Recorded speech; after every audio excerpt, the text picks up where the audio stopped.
Dia baru sadar ternyata Pak Ustaz saya banyak salah yang baca. Iya, kita mau zakar bareng-bareng. Dia merasa benar tiap hari sangat bagus. Mau setiap hari 1 juz 2 juz kadang saya baca Fatihahnya. Innalillahi wa inna ilaihi raji'un. Perbaiki. Sebelum melanjutkan menonton video ini, jangan lupa menekan tombol subscribe dan tombol loncengnya. Subscribe itu gratis. Assalamualaikum warahmatullahi wabarakatuh.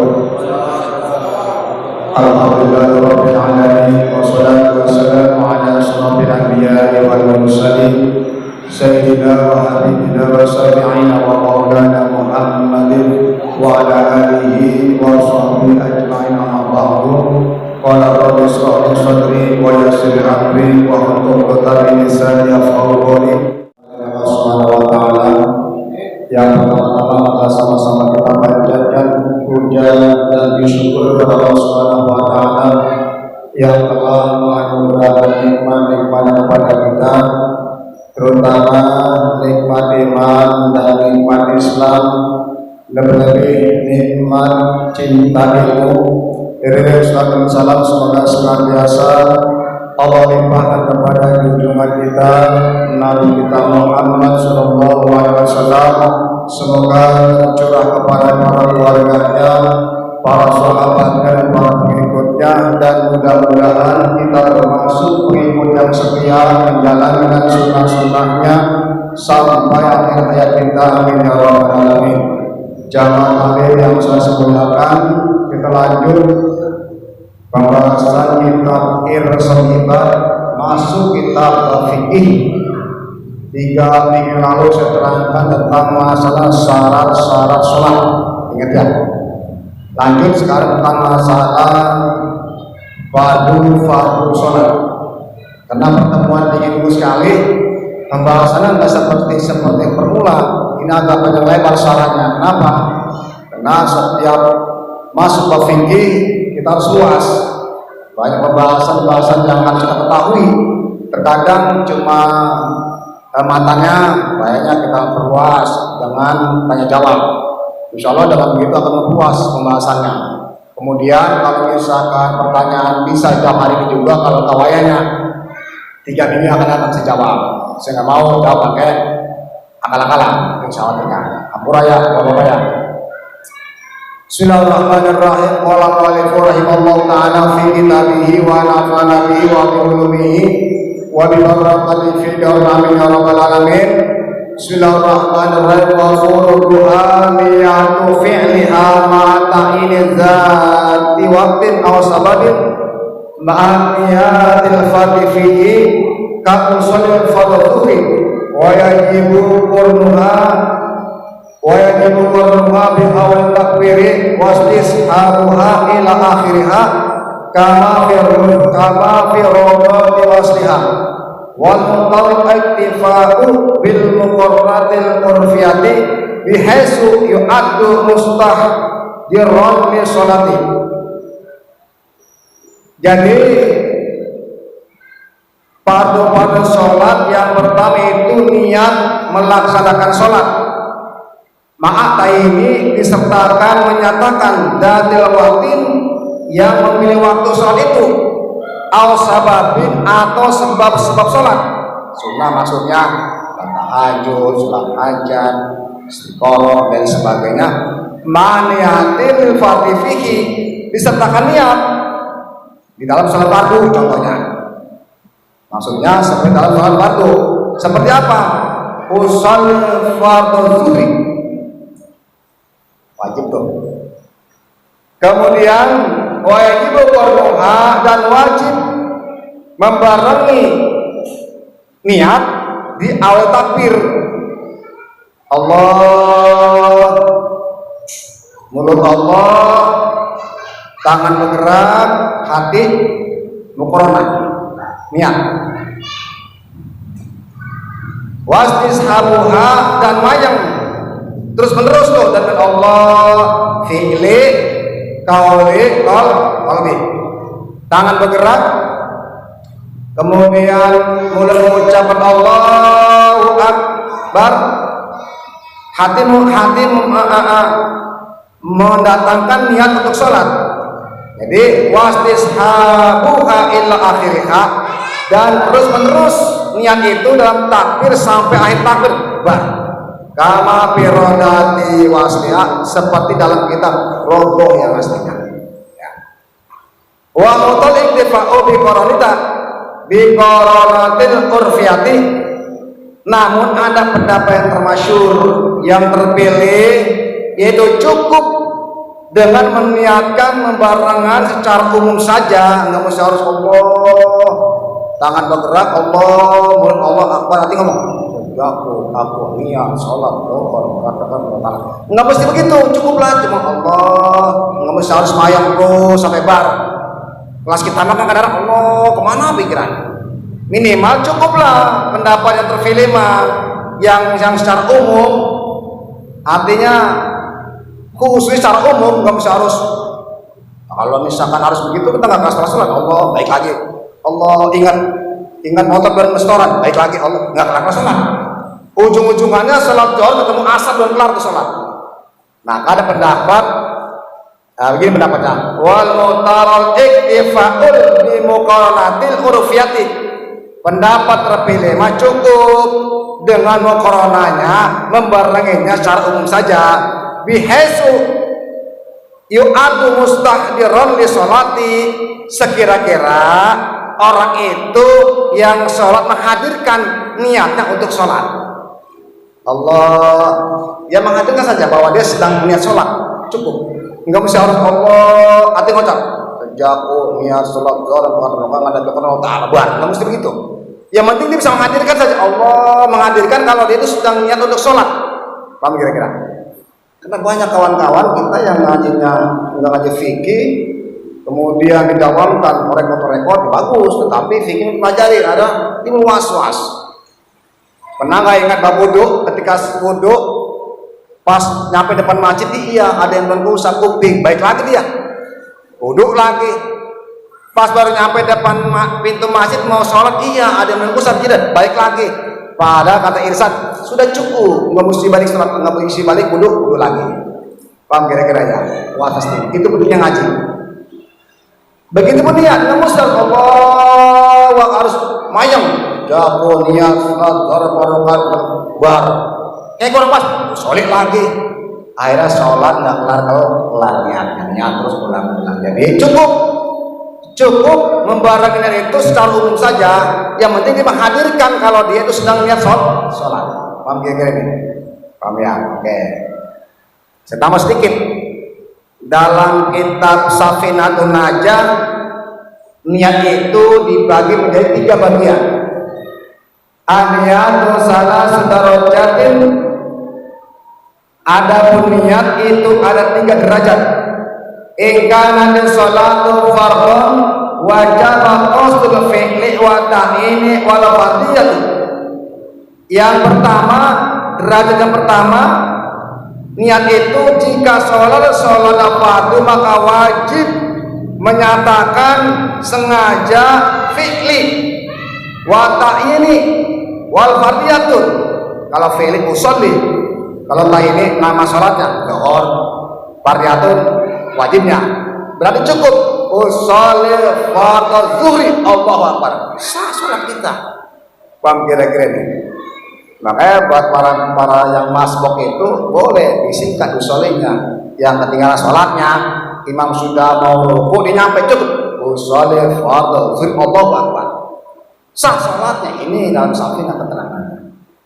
Jadi wa ingkana dia sholat fardhon, jika sholat fardu wajib maka wajib qasdul fi'li, menyatakan fi'linya, usollinya maksudnya, wa ta'ini menyebutkan nama sholatnya, wal fardiyatun menyebutkan fardu sholatnya. Dari cukup usolli fardhu zuhri Allahu akbar, enggak mesti makmuman, cukup. Paham kira-kira Bapak? Wajib. Sempurnanya tentu dilafadzkan semua usolli fardhu zuhri al-rakaat mustaqbil adaan ma'muman ta'ala Allahu akbar. Tetapi bagi yang sholat ketinggalan, imam sudah meruku datang cukup usolli fardhu Allahu Akbar. Salat sangga sah dalam safina. Paham Bapak ini ya? Khawatirnya Bapak sampai belakangan imam sudah baca surat akhir, imam baca pendek surat Inna Al-Kautsar, fasholli li usolli. Baru Allah udah sujud imam. Makanya itu pentingnya ngaji. Wa kana nafilatan waqatan aw dzata sababin wajaba qasul fi'li wa ta'ini. Jika sholatnya sholat sunnah yang tetapkan waktunya ada sebabnya, wajib menyatakan usolli dan nama sholatnya. Misalkan sholat tahajud, usolli sunnat tahajud, cukup. Kata ini boleh. Wajib menyatakan usollinya dan menyatakan nama sholatnya. Yang ketiga, tingkatan ketiga, wa kana nafilatan mutlaqan wajib qasul fi'li faqat. Jika sholat sunnah yang tidak ada niat nama sholatnya cukup usolli sunatan Allahu Akbar atau usolli sunat rakaatan Allahu Akbar, cukup. Pamir Bapak mutlak, nggak pakai niat usolli nama anunya. Tetapi tetap pelaksana tidak boleh tempat-tempat yang dilarang seperti pada asar dan pada subuh dan waktu istiwa di tengah-tengah mata setengah-tengah. Bapak ya, oke, bisa bilang terangnya. Jadi saya ulangin. Yang pertama, tingkatan itu jika sholat fardu maka wajib menyatakan fi'li wa ta'ya wa fardiyatu. Usolli fardhu zuhri wajib. Jadi boleh enggak? Kalau sholat sunnah yang ada sebabnya, minimal usolli sunnatan hajati misalkan. Ada sebabnya. Atau sholat mutlak nggak pakai sebab, nggak nama sholat cukup usolli sunnatan rakaatin Allahu Akbar, cukup. Bapak-bapak ini ya. Tetapi lebih sempurna lagi kalau sholatnya mutlak usolli sunnatan rakaatin lillahi ta'ala Allahu Akbar. Kalau misalkan tahajud usolli sunnatan tahajudi rakaatain mustaqil berarti ada laitan, silakan. Tapi yang penting yang wajib-wajib kita utamakan. Baik. Lanjut ya. Kemudian masih tentang masalahnya dulu, biar gamblang. Yang berikutnya wa tabirratut taharrumin wa ta'ina fi Allahu Akbar wa yajib isma'u takbir nafsahu in kana sahiha sami wa la arida minal millatin wa nabi wa kada ruknin qawli. Dan yang kedua pada sholat takbirat ihram Allahu Akbar padu. Niat pertama padu, kedua padu. Wa ta'ala fihi dan menyatakan dalam takbir itu Allahu Akbar, Allah. Hilang satu lafaznya maka sholatnya enggak sah. Misalkan ada imam telah Allah enggak sah. Lafaz takbir itu dalam kitab Ihsan dikatakan wa ta'ala fihi Allahu Akbar dan menyatakan dalam takbir itu lafaz Allahu Akbar. Pemikiran ini enggak boleh kalau misalkan sama rukuk Allah enggak boleh. Sujud Allah, Allahu Akbar, Allahu Akbar, Allahu Akbar, takbir namanya itu. Jangan habis rukuk, betul sama Allah pas rukuk Allah sebut Allahu Akbar. Mau rukuk, bangun rukuk, habis dari sujud baru habis sujud rukuk baru sami Allah. Tapi kalau selainnya sebut takbir Allahu Akbar dan Allah tegur imam, imam itu bagaimana ceritanya? Coba berikan referensinya. Apakah ada keterangannya takbir Allah doang? Di sini kenyataan dari Irsad keterangan guru kita wa takbiratul tahrumin. Yang kedua pada sholat itu takbirat ihram wa ta'yana fihi dan menyatakan dalam takbir itu lafaznya Allahu Akbar wa yajibu isma takbir nafsahu dan wajib kepada orang yang takbir itu mendengarkan ke pribadi sendiri minimal Allah walaupun jadi makmum.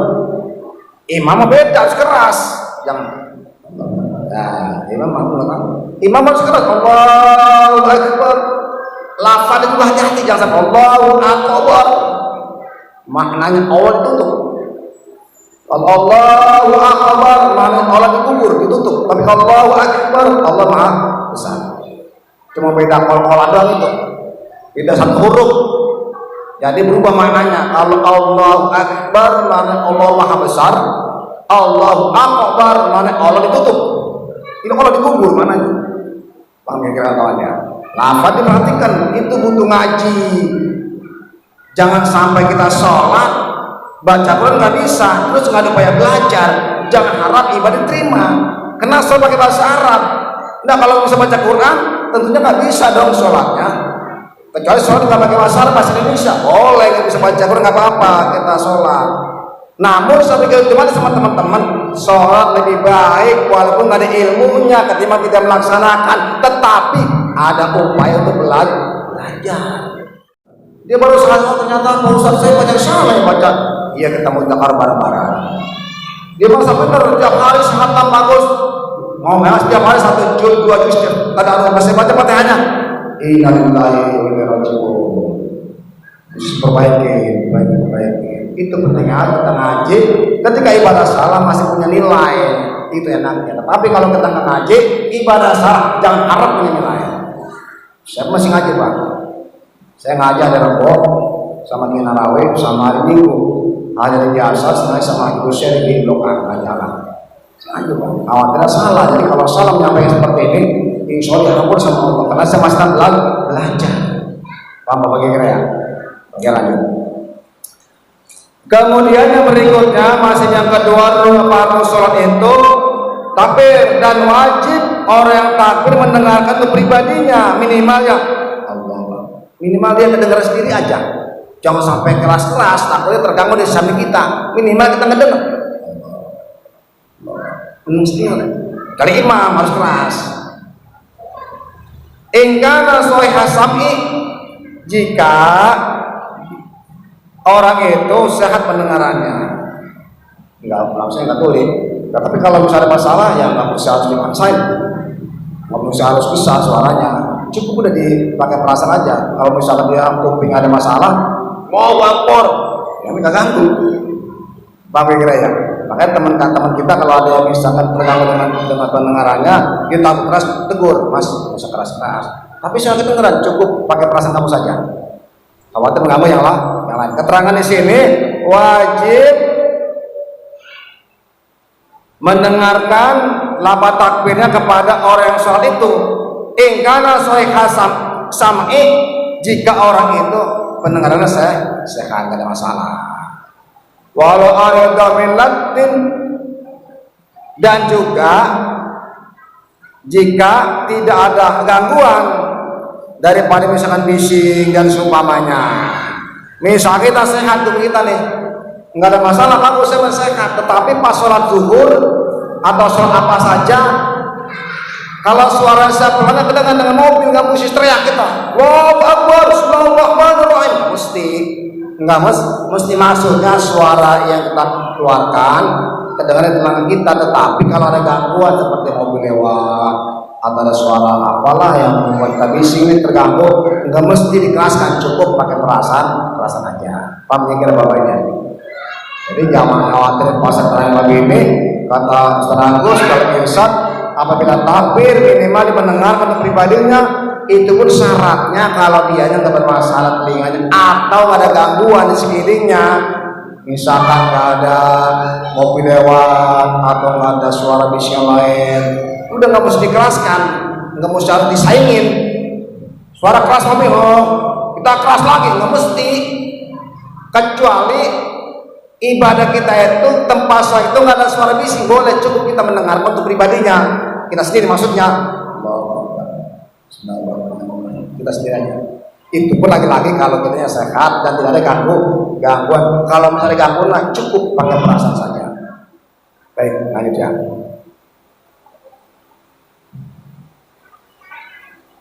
Wa kada qulrum min qaulin, dan seperti itulah pelaksanaannya setiap jam rukun qaulin. Berarti kalau kita mengucapkan sami Allahu liman hamidah, walaupun jadi makmum, wajib kita mendengar diri dari sendiri. Jangan ada suaranya. Ada suaranya. Ada suara. Minimal kita sendiri dengerin. Paham kira-kira ya? Bukan mesti yang lain, kita sendiri dengerin. Kecuali imam. Beda imam. Kalau sholatnya diliharkan. Yang ketiga, wa qiyamul qadiri bi fardin wal ajizu anhu wala bin nahmi dawrani ra'sin bi sabinatin qa'ada. Yang kedua, yang ketiga pada sholat berdiri jika mampu sholatnya berdiri. Jika mampu, enggak ada masalah dengan dirinya. Kalau dia sehat, enggak ada masalah dengan dengan kakinya atau dengan yang lainnya, dia mampu berdiri, wajib berdiri dalam sholat fardu. Wal ajizu anhu, dan bagi orang yang lemah, sedangkan orang yang tidak mampu berdiri untuk sholat, batin bapak-bapak, walau bitahwi daroni rosibi sabinatin, sekalipun dengan sebab umpamanya pusing kepalanya di atas kapal air misalkan, kok ada, maka boleh duduk sholatnya.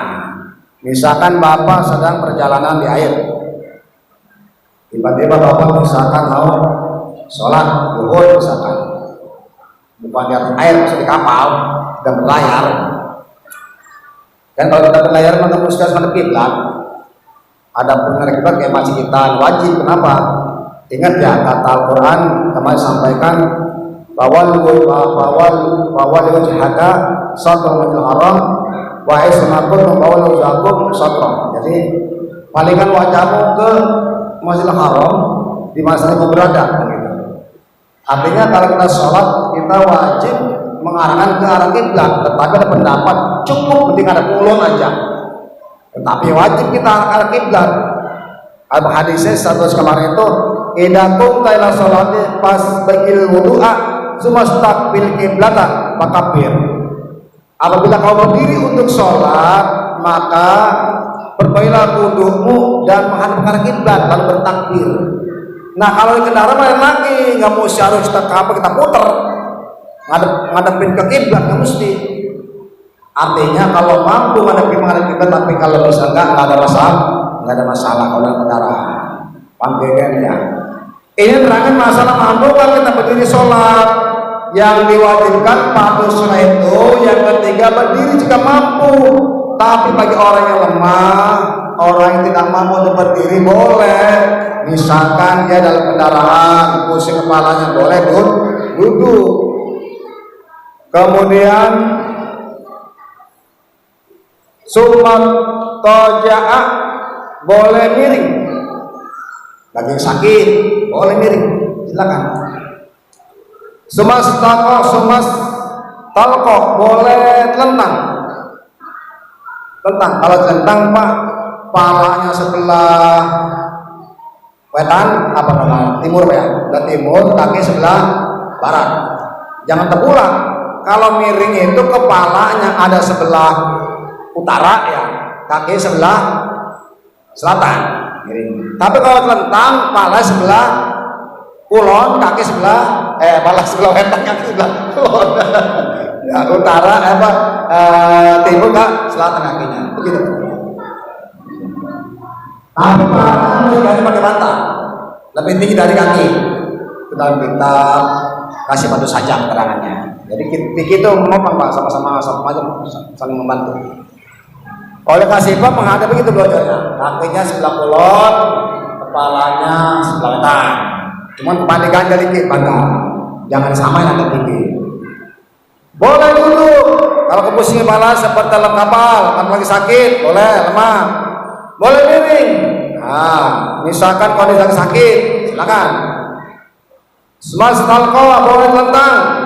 Tuh, yang ketiga rukun fardu sholat. Jadi diwajibkan berdiri jika mampu. Kalau enggak boleh duduk, boleh miring. boleh tenang, boleh tengkurap. Nggak ada kita tengkurap lah, nggak ada. Yang miring tenang, tengkurap nggak ada. Karena waktu sakit parah itu saya kan makan mendakom tengkurap, pas sholat pasti miring, nggak bisa tenang. Karena habis panas waktu itu tahun 2013an. Miring, duduk, miring, tenang. Yang berikutnya, wa qiraatul Fatihati ma'al basmati kullu raqatin ila raqatal masbukin wa yajibu ri'ayatu hurufiha wa makharijiha wa tasdidatiha wa irrabiha wal mukhillil lil makna wa muwalatiha kata sahudi di antara sukutun tola al-qasada bihi qad al-Qur'an qiraati al-zidun qad al-mualata fa'in talaqal bi sholati katamini wa sujudihi bi qiraati imamihi wa fatahihi alaihi. Sampai situ dulu lah panjangannya. Yang berikutnya pada saat membaca Al-Fatihah beserta basmalah bismillahirrahmanirrahim. Dulu sebenarnya masalah kasih masalah di ayat kasih kalau Imam Syafi'i bismillahirrahmanirrahim termasuk surat Al-Fatihah, tetapi ada Imam bismillahirrahmanirrahim termasuk Al-Fatihah. Alhamdulillahirabbil alamin. Usah pusing, ada gurunya, ada madhabnya, ada referensinya. Jangan orang baca, imam baca Allahu Akbar, alhamdulillahirabbil alamin, arrahmanir rahim. Wah, kasar itu sholat imam baca bismillah. Jangan, itu ada gurunya juga. Rasa menangan dalam kita pasti main. Tapi irsyadnya mazhab Imam Syafi'i. Kata guru kita, rukun sholat pada sholat kali yang keempat lah wa qiraatul Fatihati ma'al basmalati, baca Al-Fatihah disertakan bismillahirrahmanirrahim. Dijaharkan nih kalau imam, kalau sholat dijaharkan, maghrib, isya, subuh. Kullu rakaat setiap rakaat tuh. Misalkan kita jadi makmum, misalkan jadi makmum, misalkan imam Allahu Akbar, kita sholat yang dijaharkan. Imam Allahu Akbar, kita ikut takbir kan? Kita imam baca iftitah. Pas imam baca Al-Fatihah, kita jangan baca Al-Fatihah dulu, dengarkan dulu imam baca Al-Fatihah. Kalau masih pas aja. Imam baca Al-Fatihah kan kita bareng-bareng amin. Imam amin, kita amin, malaikat amin. Maka hari itu ampunan. Irsyad keterangan berikutnya. Bareng Pak, jangan lancar-lancaran. Kok lancar-lancaran Pak? Bener loncat-loncat, bener dulu. Kalau bahasa saya lancar-lancaran. Imam waladhdallin. Ada doa. Amin, bareng imam amin, kita amin, malaikat amin, baru akan diampuni dosa Subhanahu wa taala. Lalu bagaimana pas imam amin, imam dalam kitab kasih keterangannya berdoa imam tuh sekira-kira makmum keluar baca Al-Fatihah, tapi dalam berdoanya kalau saya pas waladhdallin amin, saya baca doa Rabbi shrah li sadri wa yassir li amri wahlul 'uqdatam min lisani yafqahu qawli. Kira-kira imam kelar mau baca Fatihah, langsung imam sambut baca surah Bismillahirrahmanirrahim, surat Bismillah. Imam tuh makmum ngontrol tuh, monitoring imam baca surah, ada yang salah ke imam ini, itu maksudnya. Jadi ada aturannya Pak. Kemudian diaplikasikan sehari itu sama, diaplikasikan dalam sehari-hari. Imam di masyarakat, apakah RT, apakah desa, apakah kita masyarakat itu monitoring, RT misalkan kita monitoring, RT salah nih, udah nerima kesalahan. Paham kira-kira ini ya? Jadi sholat itu kita aplikasikan dalam sehari-hari. Sholat kita menghadap Allah, khusyuk, takut sama Allah. Luar sholat juga harus gitu. Jangan sampai khusyuk takut mau salat mah. Nah, naudzubillah, dijaga ya Pak. Monitoring tuh. Kemudian berikutnya kata Kirsad baca bismillah. Amal saya baca Al-Fatihah bisa bismillahirrahmanirrahim setiap rakaat. Ila rakaat tamasbukin kecuali rakaat orang yang ketinggalan masbuk. Bang kira-kira ini. Ini penting kita ngaji. Kadang harus saya perhatikan.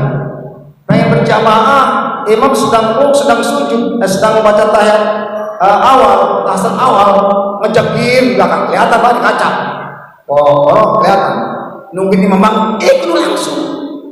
Imam kadang apa begitu langsung, usai langsung ikut tasawuf.